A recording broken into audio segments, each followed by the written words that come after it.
دوای ئەوەی ئەو پروپاگەندەیە و هەندێک قسە و دەنگە دەنگ لە ناو تۆڕە کۆمەڵایەتیەکان و سوۆسیال میدیادا بڵاو بۆ گوایە کە نەخۆشی ئیبۆلا لە هەرێمی کوردستان لە شاری هەولێر بڵاو بۆتەوە. ئێمە بە دوواداچوونێکی ورد و بەپەلە وەڵام نادەینەوە. چەند ڕۆژێکە ئێمە بە دوواداچوونی زۆر زانستیانە و پرۆفشناڵانە بە سوپاسەوە بۆ تیمەکانی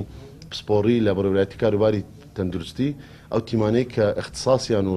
خبرەی چەند ساڵیان تەنها کەشفکردن و دۆزینەوەی حالەتەکانە لە بەرنمەیەکدا، بەرنمەیەکی نێودەوڵەتی بە سەرپەرشتی ڕێکخراوی تەندروستی جیهانی WHO، ئەم بەرنمەیە کە پێی دەڵێن سێرڤیلانس یان بەرنمەی دۆزینەوەی حالەتەکان ڕەسەد وەبایی. طبعاً گەیشتینە ئەو بابەتەی دوای ئەوەی کە پشکنینی مەیدانی خێزانەکان نەخۆشەکان وەرگرتنی نمونە و عینە لە چەندین نەخۆشی و لە چەندین خەستەخانە،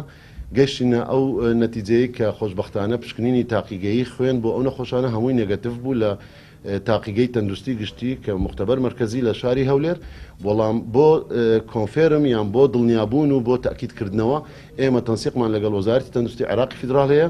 لە ناو یەک سیستەمی تەندروستی عێراقدا، سیستەمی کۆنتڕۆلکردنی نەخۆشیە گوازراوەکان هەموو حالەتەکان ئێمە راپۆرتی ڕۆژانە وەکو ڕۆتین دەنێرین بۆ بەغدا. ئەو حالەتانەشمان بە حالەتێکی تایبەت نارد و چاوەڕوان بووین لە ماوەی 2 ڕۆژدا دوێنێ نیێڕۆ کە وەڵامی فەرمی وەزارەتی تەندروستی عێراقی فیدراڵ پێمان گەیشتەوە کە نێگەتیڤە و هیچ حالەتێکی ئیبۆڵای